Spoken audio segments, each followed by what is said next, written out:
నమః శివాయ. ఓం నమో నారాయణాయ. నరదృష్టి కర్మ నివారణ, సంచిత కర్మ, ప్రారబ్ధ కర్మ, ఆగమిక కర్మ నివారణ, సకల దోష దగ్ధ తులాభార కాళభైరవాయ నమో నమః. ప్రథమం శైలపుత్రి, ద్వితీయం బ్రహ్మచారిణి, తృతీయం చంద్రఘంటిక, కూష్మాండేతి చతుర్థం, పంచమం స్కందమాతేషు, షష్టమం కాత్యాయని చ, సప్తమం కాళరాత్రి, అష్టమం మహాగౌరీ, నవమం సిద్ధిరాత్రి. శ్రీ రాజరాజేశ్వరీ దేవ్యై నమోస్తుతే. హరి ఓం.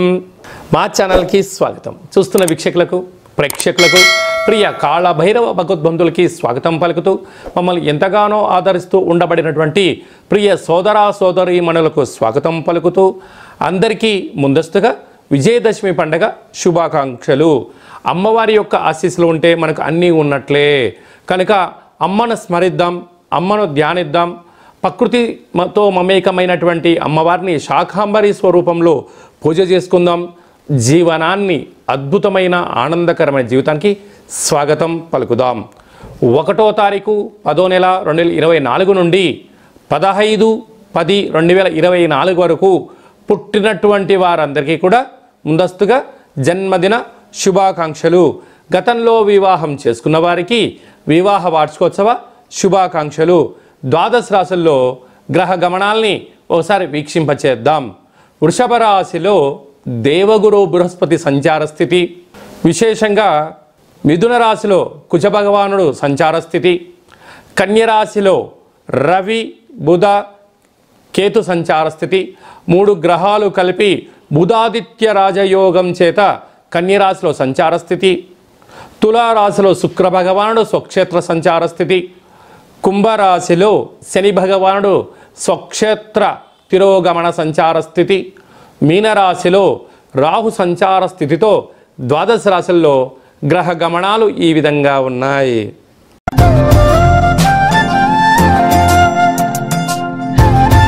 మీనరాశి వారు మహాలయాల అమావాస్య సందర్భంగా ఎలాంటి విధి విధానాలు పాటించడం వలన, ఒకవైపు ఏలనాటి శని ప్రారబ్ధ సంచార స్థితిలో ఉండడం, రాశిలోని రాహు సంచార స్థితి, అర్ధాష్టమ కుజదోష ప్రభావం ఉన్నప్పుడు ఎలాంటి విధానాలు పాటించాలో ఈ వీడియోలో సవివరంగా సంపూర్ణంగా తెలుసుకుందాం. మీనరాశిలో ఏ ఏ నక్షత్రాలు వస్తాయనగా, పూర్వాభాద్ర నక్షత్రంలోని చివరి పాదమైన 4వ పాదము, ఉత్తరాభాద్ర నక్షత్రంలోని 4 పాదాలు, రేవతి నక్షత్రంలోని 4 పాదాలు కలిపితే మీనరాశి అవ్వడం జరుగుతుంది. చాలామందికి పుట్టినటువంటి కాల సమయంలో డేటా ఆఫ్ బర్త్లో లేనటువంటి వారందరికీ కూడా పేరు యొక్క మొదటి అక్షరాన్ని అనుసరిస్తూ ఆ రాశిని తెలుసుకునే ప్రయత్నం చేద్దాం. ది, దుమ్, షం, ఝా, ధా, దే, దో, చా, చి అక్షరాల వారందరూ కూడా మీనరాశి జాతకులే. మీనరాశి యొక్క అధిపతి దేవగురు బృహస్పతి. కనుక మీనరాశి వారు గతించినటువంటి పెద్దవారందరికీ కూడా మీ యొక్క సాంప్రదాయాలకు అనుకూలంగా కార్యక్రమాలు ఆచరింపచేసుకొని నల్లటి నూలు దర్భను వదిలేసి శనగపప్పుతో కూడుకున్న పదార్థాన్ని, అంటే భక్ష్యాలు కానీ, పులిహోర లాంటివి కానీ, చక్కెర పొంగల్ లాంటివి కానీ యథాశక్తిగా చేసి బ్రాహ్మణుడికి దానం ఇవ్వడం, అలాగనే గోమాతకు శనగపప్పుతో కూడుకున్న ఆహారం ఏర్పాటు చేయడం, ప్రవహించే నీటిలో ఈ శనగపప్పును వేయడం, పక్షులకు దానం చేయడం వలన, శునక మహారాజులు స్వీకరించడం వలన, కాకిరాజవారు స్వీకరించడం వలన, వారి యొక్క ఆత్మ రూపంలో స్వీకరించడం వలన గ్రహదోషాలు తొలగిపోయి గతించిన వారి యొక్క ఆత్మ తృప్తి చెంది వంశాభివృద్ధి కలగడం, ధనకనక వస్తు వాహనాలు మీ సొంతం అవడం, ఏ పనులైతే చేయాలనుకుంటున్నామో వాటన్నిటిలో ఉన్న పనులు ఆటంకాలు వాటంతటికి అవే తొలగిపోయి అద్భుతమైన జీవితం మీనరాశి వారి సొంతం అవుతుందని చెప్పి గమనించగలగాలి.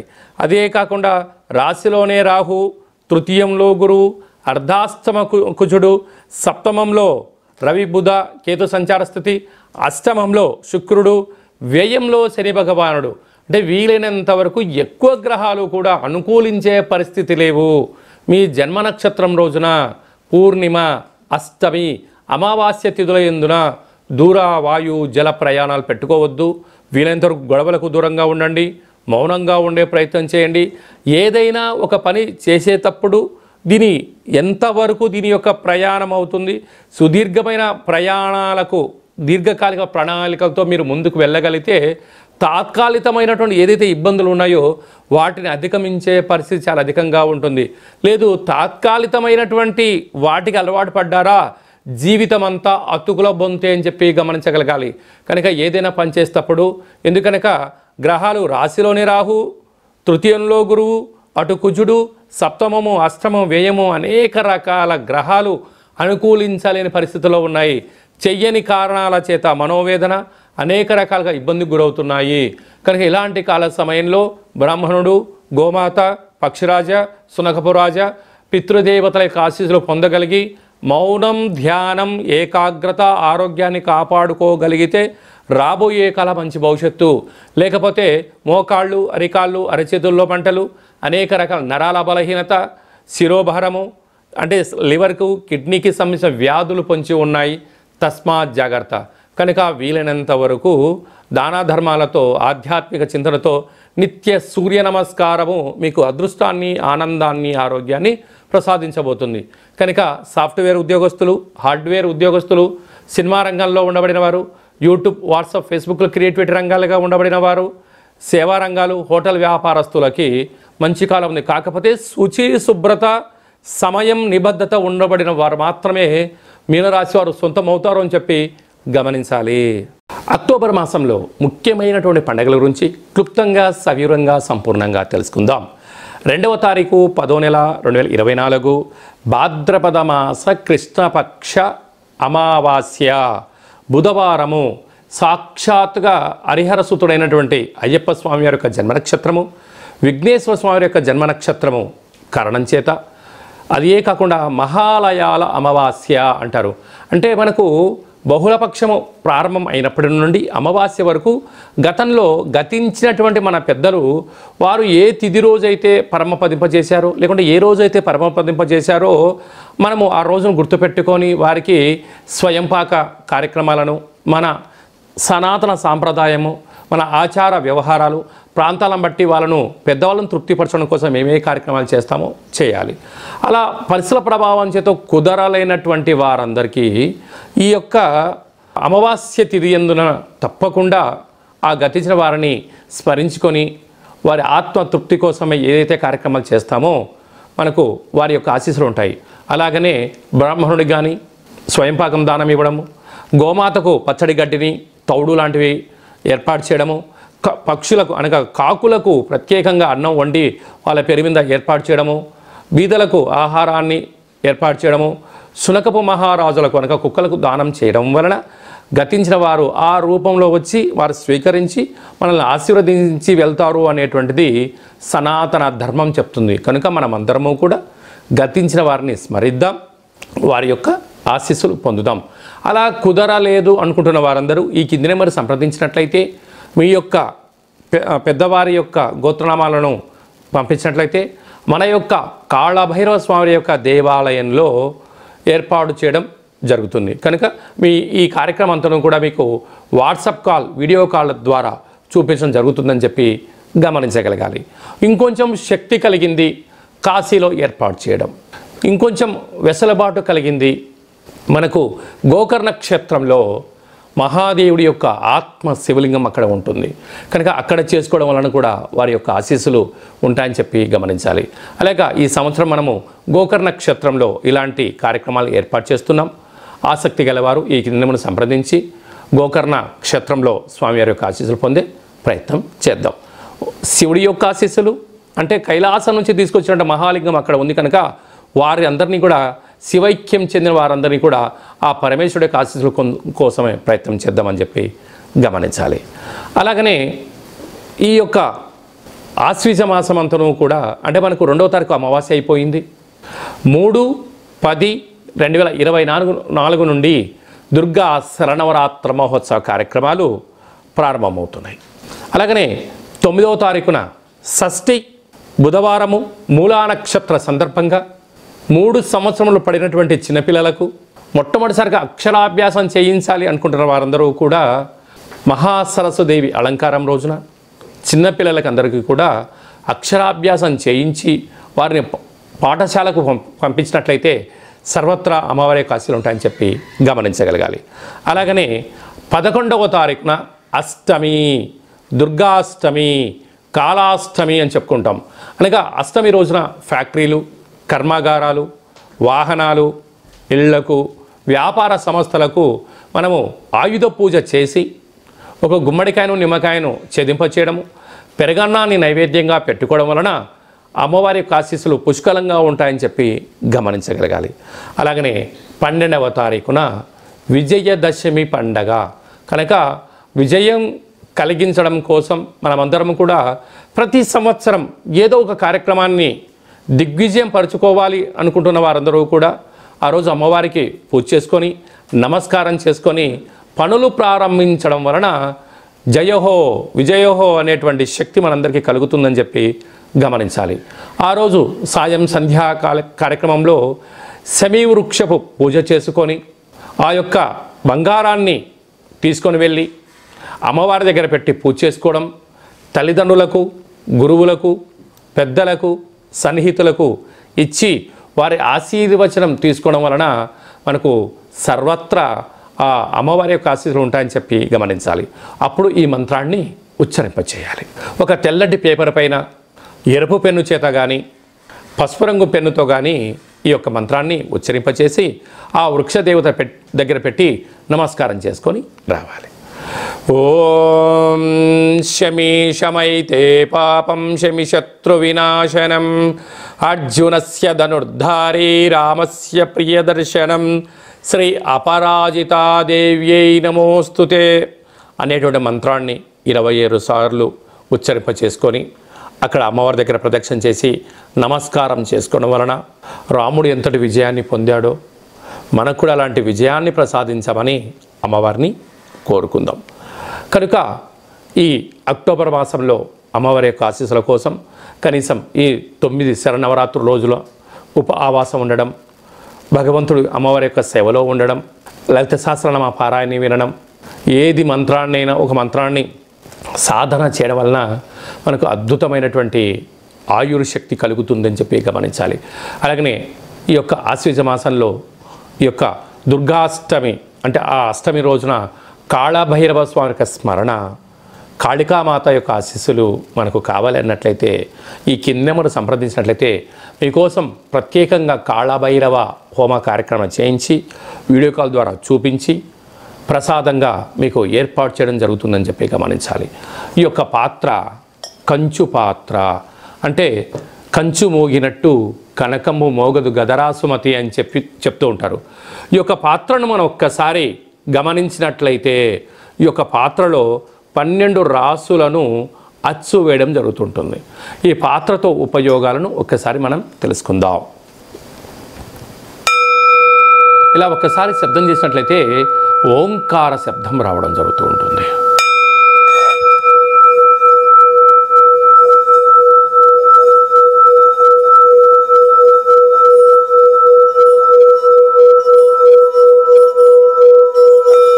ఈ ఓంకార శబ్ద ధ్వరితాన్ని మనం ఇంట్లో ఏర్పాటు చేసుకోవడం వలన మనిషి శరీరంలో ఉండబడినటువంటి షట్చక్రాలు వికసింప చేసుకోవడం, గృహంలో ఉండబడినటువంటి జ్యేష్ఠాదేవి బయటికి వెళ్ళిపోవడం, గ్రామంలో దేశంలో సంచరించేటువంటి మహాలక్ష్మీదేవి అమ్మవారు గళ్ళు గళ్ళుమంటూ మన ఇంటికి రావడం, ఇంట్లో లక్ష్మీదేవి స్థిర నివాసంగా ఉండడం, నరదృష్టి, శత్రు ప్రభావాలు, ఆర్థిక ఇబ్బందులు తొలగిపోతాయని చెప్పి గమనించాలి.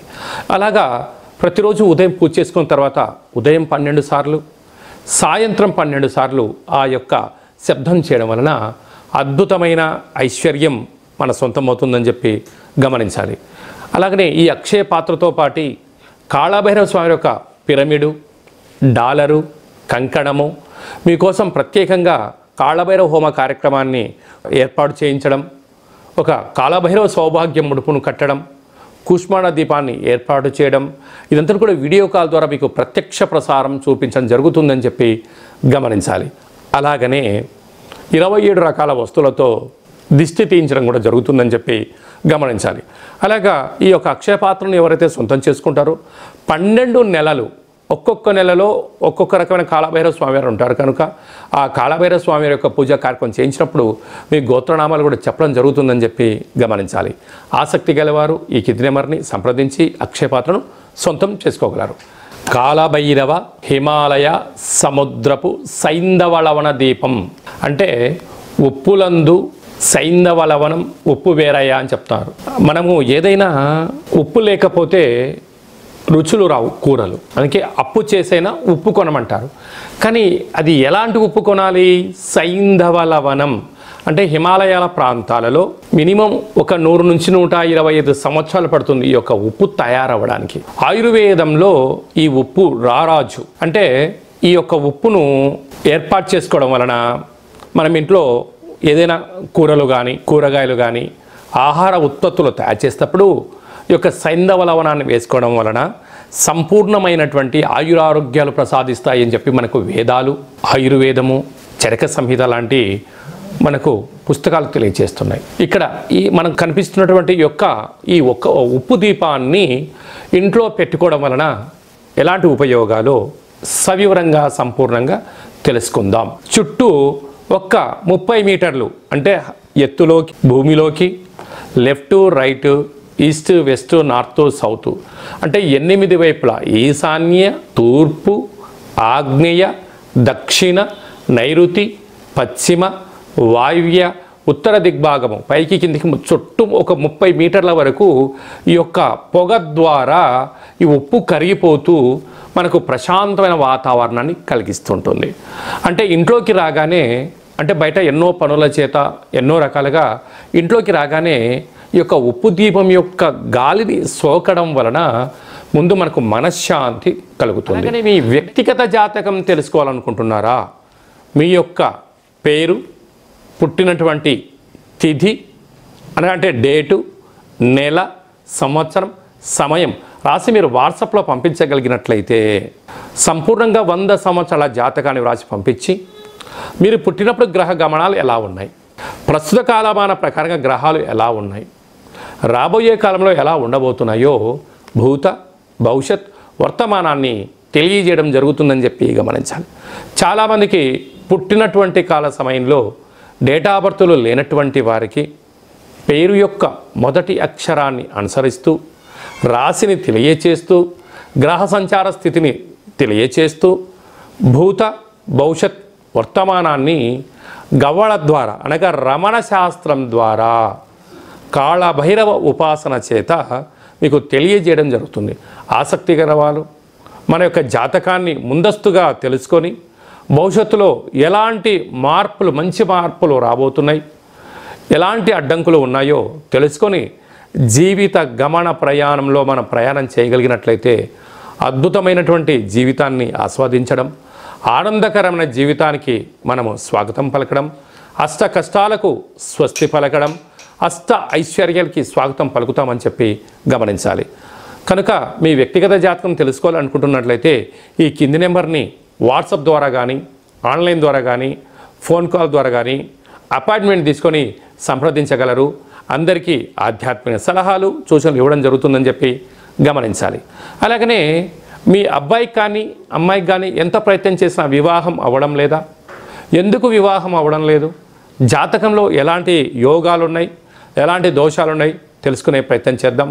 వచ్చేటి వధువు కానీ వరుడు యొక్క జాతకాన్ని మన యొక్క అబ్బాయి అమ్మాయి జాతకాన్ని గణాలు గుణాలు ఎలా కలుస్తున్నాయో తెలుసుకుందాం. వివాహ తదనంతరం వీరి యొక్క వైవాహిక జీవితం సంతాన యోగము, గృహయోగము, వ్యాపార యోగము, సామ్రాజ్య పట్టాభిషేక యోగము అలాంటి ఎన్ని యోగాలు ఉన్నాయో కూడా ముందస్తుగా తెలుసుకునే ప్రయత్నం చేద్దాం. అలాగనే భార్యాభర్తలు తరచుగా గొడవ పడడం, ఎవరికి వారే యమునా తీరే అన్నట్టుగా ఉండడం, ఒకరు చెప్తే మరొకరు వినకపోవడం, పెద్ద మనుషులని పంచాయతీ అని విడివిడిగా ఉండడం, అలాగనే నిత్యము పోలీస్ స్టేషన్లు కోర్టు సమస్యలతో బాధపడుతున్నారా? మీరు ఒక్కసారి భార్యాభర్తల యొక్క జాతకాన్ని ఒక్కసారి పంపించినట్లయితే చిన్న చిన్న అడ్డంకులను తొలగించుకునే ప్రయత్నం చేసుకొని పార్వతీ పరమేశ్వరులు ఎలా కలిసి ఉంటున్నారో అలా కలిసి ఉండేటువంటి సలహాలు సూచనలు ఇవ్వడం జరుగుతుందని చెప్పి గమనించాలి. అందరికీ శుభం, జయం, లాభం జరగాలని కోరుకుంటూ ఆశీర్వచనం. ఓం శతమానం భవతి శతాయు పురుష సతేంద్రియ ఆయుష్యేవేంద్రియే ప్రతిష్టతి ధనం ధాన్యం బహుపుత్రలాభం శత సంవత్సరం దీర్ఘమాయు సర్వే జనా సుఖినో భవంతు లోకా సమస్తా సుఖినో భవంతు సర్వం శరణవరాత్ర దేవత అర్పణమస్తు. హరి ఓం. ఈ వీడియో మీకు నచ్చినట్టయితే లైక్ చేయండి, షేర్ చేయండి, మా యొక్క ఛానల్ని సబ్స్క్రైబ్ చేసుకోండి. అందరికన్నా ముందుగా మీ వ్యక్తిగత జాతకం తెలుసుకోవాలనుకుంటున్నారా? అందరికన్నా ఆధ్యాత్మికమైన సలహాలు ముందస్తుగా మీరే వినాలనుకుంటున్నారా? అయితే పైన ఆల్ అనే బటన్ను తెలియచేయండి. అలాగనే గంట సింబల్ కూడా ప్రెస్ చేయండి. ఈ ఆధ్యాత్మిక భక్తి సమాచారాన్ని భగవద్బంధువులకు, మిత్రులకు, స్నేహితులకు మీరు ఎవరి క్షేమాన్ని కోరుకుంటున్నారో, లేకుంటే మీ క్షేమాన్ని ఎవరైతే కోరుకుంటున్నారో వారికి కూడా ఈ వీడియోను ఫార్వర్డ్ చేసి భగవంతుడి యొక్క ఆశీస్సులు పొందగలరు.